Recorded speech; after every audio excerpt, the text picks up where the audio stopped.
அஸ்ஸலாமு இன்றைக்கி செவ்வாய்க்கிழமை என்ன லஞ்சுன்னு சொல்லிட்டு பார்த்துடலாம் வாங்க. இன்றைக்கி வெறும் சோறு தான் ஆக்கியிருக்கேன், வெள்ளைச்சோறு தான். இது ஒரு உலக்கு தான் போட்டு ஆக்கியிருக்கேன். Night tiffin செஞ்சுக்கலான்ட்டு. அதுக்கப்புறம் பார்த்திங்கன்னா பருப்பு வேக வச்சு தனியாக பருப்பும் கொஞ்சம் எடுத்துக்கிட்டேன். அது கூட அந்த பருப்பு தண்ணியை வச்சு பருப்பு ரசமும் வச்சுக்கிட்டேன்.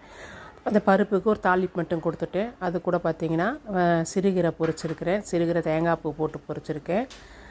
இங்கே பாருங்கள், தேங்காய் கொஞ்சம் கம்மியாக தான் போட்டிருக்கேன். அதுக்கப்புறம் கருவாடு தொக்கு வச்சுருக்கேன். நெய்மீன் கருவாடு தொக்கு தான். தக்காளி வெங்காயம் மிளகா பொடி போட்டு கருவேப்பிலை போட்டு வச்சுருக்கேன். சின்ன வெங்காயத்தை போட்டு ரொம்ப நல்லாயிருக்கும், டேஸ்ட்டாக இருக்கும். அதுக்கப்புறம் சேனைக்கிழங்கு பொரிச்சு வச்சுருக்கேன்.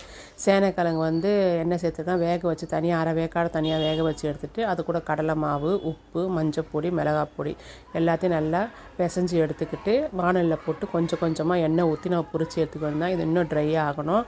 நல்லா சிகப்பாக பொரிஞ்ச பின்னாடி ரசத்துக்கு நல்லா மேட்சிங்காக இருக்கும். சாப்பிடும்போது ரொம்ப சூப்பராகவும் இருக்கும். என்னுடைய வீடியோ உங்களுக்கு பிடிச்சிருந்துச்சின்னா லைக்